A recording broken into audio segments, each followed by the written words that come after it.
Hello and welcome to our channel. Are you learning English? Great! Let's learn English with a very interesting story. Don't forget to subscribe, like and comment. Let's get started. In the year 3025, robots lived side by side with humans. They helped clean houses, cook food, fly ships, and even teach in schools. One of these robots was named R9. R9 was not like the other robots. While most robots only followed commands, R9 was different. He liked to ask questions. He liked to learn new things. And most of all, he wanted to understand people.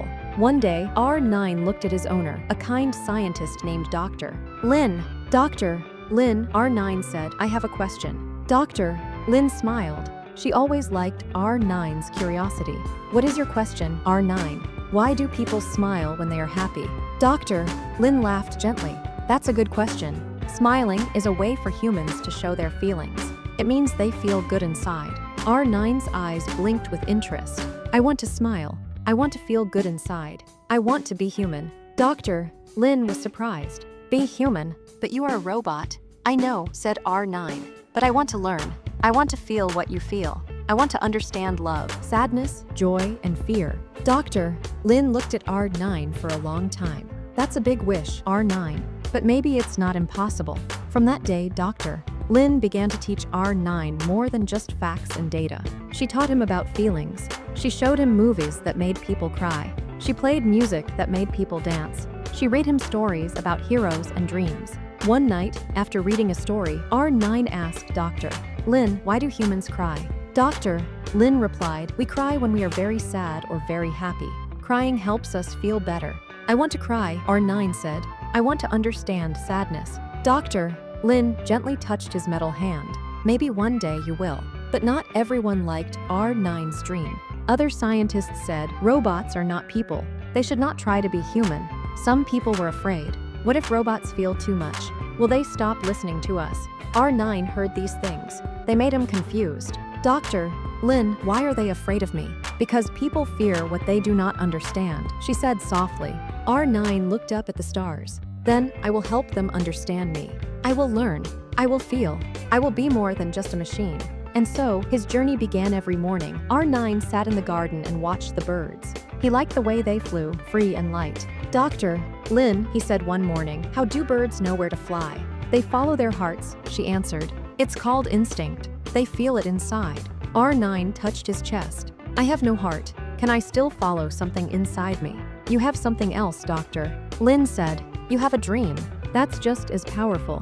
Later that day, Dr. Lin took R9 to a nearby town. It was busy and full of people. R9 watched them laugh, shout, and talk. He saw children playing and couples holding hands.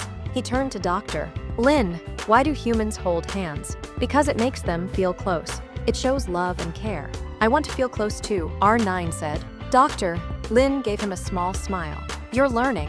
That's the first step." Suddenly, a boy ran up to R9 and pointed. "Mom, look, a robot." His mother looked nervous. "Stay away, sweetie." R9 tilted his head. "Why is she scared of me? I didn't do anything." "Some people don't know what you are," said Dr. Lin. "They see a robot, not your heart." That night, R9 stood in front of a mirror. He touched his metal face. "If I looked like a human, would they like me more?" He walked to Dr. Lin's workshop. "Can I change how I look?" Dr. Lin was quiet. "You want a face like mine?" "Yes," R9 said. "I want to smile. I want to cry. I want to feel real." "Okay," she said. "But remember, looking human doesn't make you human. It's what's inside that matters." Over the next few weeks, Dr. Lin worked day and night. She built a soft, human-like face for R9. It could blink, smile, even show sadness. When R9 looked in the mirror again, he gasped. "I look like you," he said. "Yes," said Dr. Lin, "but what do you feel?"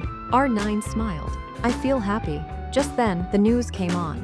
A reporter spoke. "A robot has been seen walking in town with a human face. People are asking, should robots look like us?" The screen showed a picture of R9.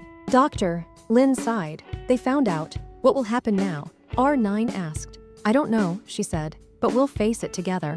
Suddenly, there was a knock on the door. There was a knock on the door. Dr. Lin opened it. Two officers stood outside. "Is this the robot with the human face?" one asked. R9 stepped forward. "Yes, that is me." The officers looked surprised.